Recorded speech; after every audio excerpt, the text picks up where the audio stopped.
हमें मुन्ना लाल यादव और आप लोगों को शिवांश स्टडी सेंटर पर स्वागत है। हम आज जानेंगे, देखिए, रसायन विज्ञान फुल रिवीजन जानेंगे। बहुविकल्पी मैं बताते चलूंगा और बहुविकल्पी के माध्यम से आप लोगों का मैं थ्योरी भी तैयार कर दूंगा। तो आप लोग देखिएगा, अगर हमारा वीडियो आप लोगों को पसंद आए तो हमारे चैनल को लाइक सब्सक्राइब कीजिएगा। चलिए देखते हैं। पहला हम लोगों का प्रश्न है Fe2O3 + 2Al अभिक्रिया Al2O3 + 2F। पूछा है कि निम्न में से कौन सा अभिक्रिया है? वियोजन अभिक्रिया है, संयोजन अभिक्रिया है, या द्विविस्थापन अभिक्रिया है, या विस्थापन अभिक्रिया है? तो पहले देखिए, हम लोग जान लेते हैं कि वियोजन अभिक्रिया किसे कहते हैं। वियोजन अभिक्रिया में क्या होता है, तो हम इसे छांट लेंगे कि वियोजन अभिक्रिया जब एकल अभिकारक दो या दो से अधिक उत्पाद का निर्माण करते हैं। मतलब एक चीज है, ये एक चीज को, यानी कोई एक चीज है, इसको जब हम अभिक्रिया कराते हैं तो या दो चीजों भागों में या तीन भागों में टूट जाता है, उसे हम वियोजन अभिक्रिया कहते हैं। तो यहाँ देखिए, एकल अभिकारक तो है नहीं, क्योंकि यहाँ एक दो अभिकारक है, तो वियोजन अभिक्रिया नहीं होगा। चलिए देखते हैं संयोजन अभिक्रिया किसे कहते हैं।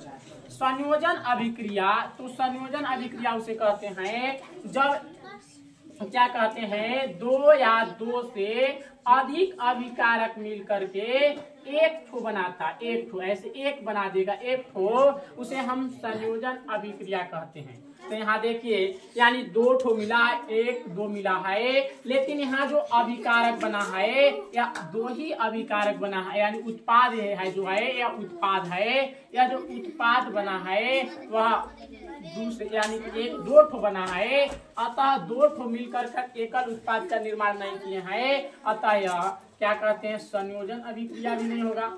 हम आशा करते होंगे कि आप लोगों को संयोजन अभिक्रिया भी समझ में आ गया होगा कि दो या दो से अधिक अभिकारक मिलकर के एकल उत्पाद का जो निर्माण करते हैं उसे संयोजन अभिक्रिया कहते हैं। तो संयोजन भी नहीं होगा। चलिए द्विविस्थापन के पास चलते हैं कि द्विविस्थापन अभिक्रिया किसे कहते हैं।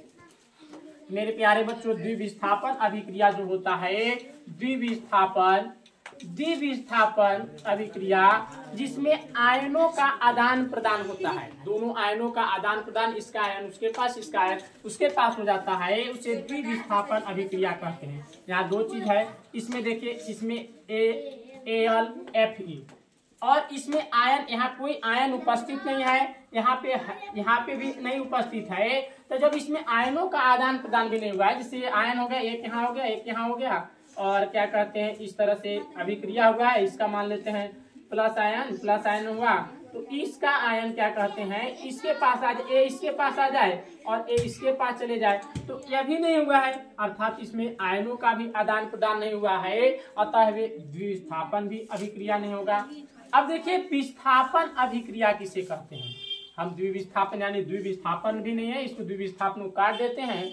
अब द्विविस्थापन काटे तो विस्थापन देखते हैं कि विस्थापन अभिक्रिया किसे कहते हैं। आप लोग ध्यान से देखेंगे कि विस्थापन अभिक्रिया किसे कहते हैं। विस्थापन अभिक्रिया में अधिक क्रियाशील पदार्थ कम क्रियाशील पदार्थ को उसके स्थान से या उसके यौगिक से अलग कर देता है, उसे हम विस्थापन अभिक्रिया कहते हैं। तो यहाँ विस्थापन यानी कि Fe है और Al इसके यौगिक से अलग कर दिया है, यानी कि Al जो है, Al यहाँ देखिएगा, Al Fe के जगह आ गया है, यानी कि जो यहाँ Fe यहाँ था, Al यहाँ था, तो Fe का जगह Al ले लिया है, एल्युमिनियम ले लिया है, तो एल्युमिनियम जो Fe का जगह ले लिया है, अतः यह विस्थापित कर दिया है, क्या कहते हैं, फेरस को, अतः हम यहाँ सही कर देंगे कि यह विस्थापन अभिक्रिया है। उसी तरह से देखिए, अगला प्रश्न है, कह रहा है कि दुर्बल अम्ल है। तो सबसे पहले हमें दुर्बल अम्ल जानने के लिए हमें यह जानना पड़ेगा कि दुर्बल अम्ल और प्रबल अम्ल किसे कहते हैं। तो दुर्बल अम्ल प्रबल अम्ल में, तो चलिए पहला लेते हैं अम्ल का परिभाषा आप लोगों को पता होगा, क्योंकि आप लोग रिवीजन में है, तो मैं तो इतना जान ही सकता हूँ कि अम्ल का परिभाषा पता होगा। आधुनिक परिभाषा के अनुसार अम्ल उसे कहते हैं जो जलीय विलयन में H प्लस आयन की मात्रा अधिक देते हैं, यानी H प्लस आयन की मात्रा देते हैं या H आयन देते हैं, हाइड्रोजन आयन देते हैं, उसे हम अम्ल कहते हैं। और प्रबल अम्ल किसे कहते हैं? प्रबल अम्ल और दुर्बल अम्ल भी हमें जानना होगा। प्रबल अम्ल जो H प्लस आयन की मात्रा मतलब हाइड्रोजन आयन की मात्रा जलीय विलयन में अधिक देते हैं, ये प्रबल होते हैं, ये अधिक देते हैं।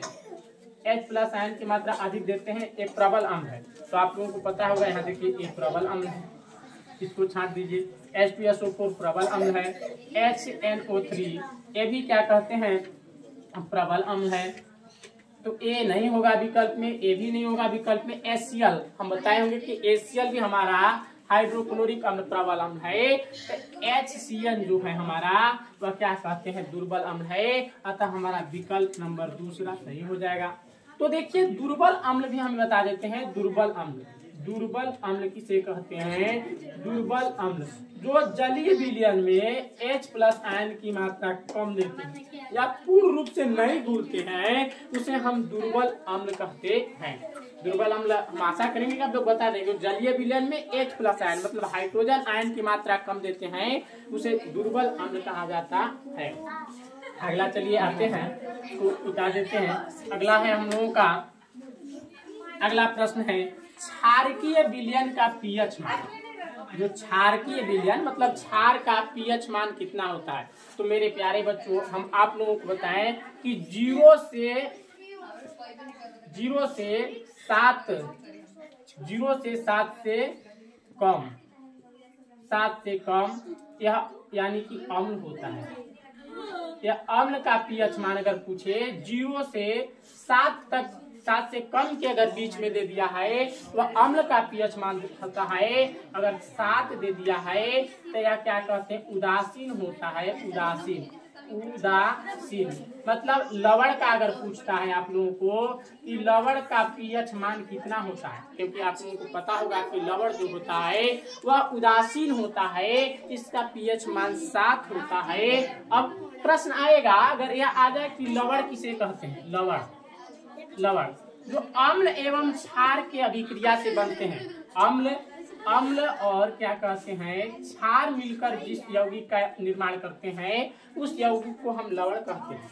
अब यहाँ देख लीजिए, यही 0 से 7 से कम अम्ल होता है, 7 उदासीन होता है, लवण का होता है। और क्या कहते हैं?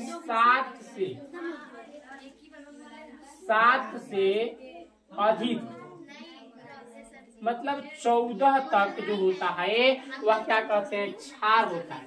यहाँ देख लीजिए क्षारकीय पूछा है, 0 होगा नहीं, 7 होगा नहीं, क्योंकि 7 जो होता है उदासीन होता है, 7 से कम अम्ल होता है। तो यहाँ हमारा डी विकल्प सही होगा कि जो 7 से अधिक होता है वह पीएच मान क्षारकीय का होगा।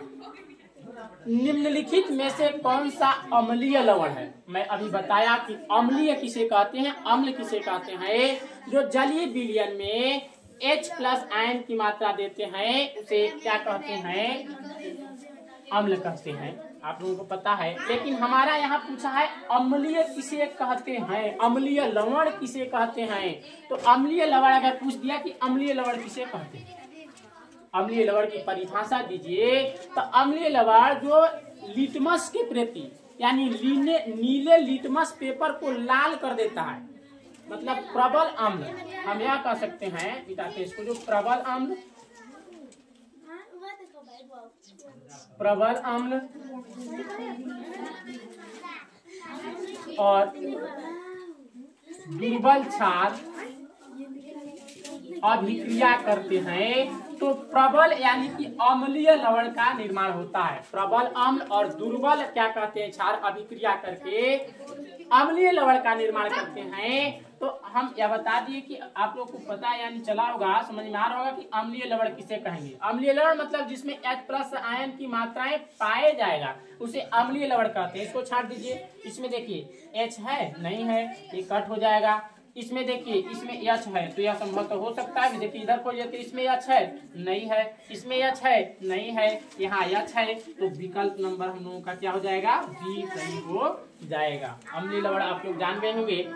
अगला हम लोगों का है अम्ल व क्षार की अभिक्रिया से प्राप्त होता है। अम्ल एवं क्षार के अभिक्रिया से, मैं अभी बताया कि अम्ल एवं क्षार अभिक्रिया करके, यहाँ देखिए अम्ल एवं क्षार अभिक्रिया करके लवण बनाते हैं।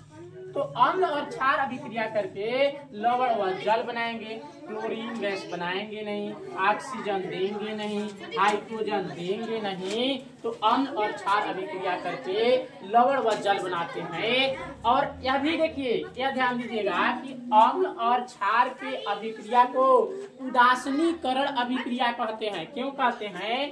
क्योंकि इसका जो यानी कि लवण होता है वह लिटमस के प्रति इसका व्यवहार उदासीन होता है, मतलब लिटमस के रंग को यह बदलता नहीं है। अम्ल जो होता है नीले, अम्ल देखिएगा, अम्ल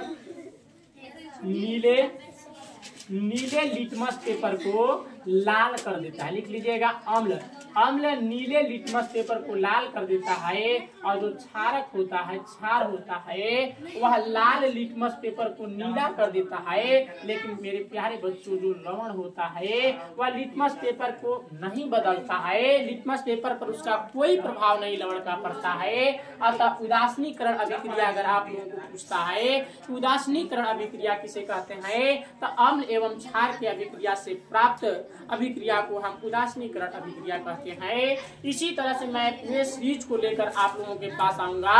अगर हमारा वीडियो आप लोगों को पसंद आए तो जरूर हमें सपोर्ट करें और हमारे चैनल को लाइक एवं सब्सक्राइब करें। धन्यवाद।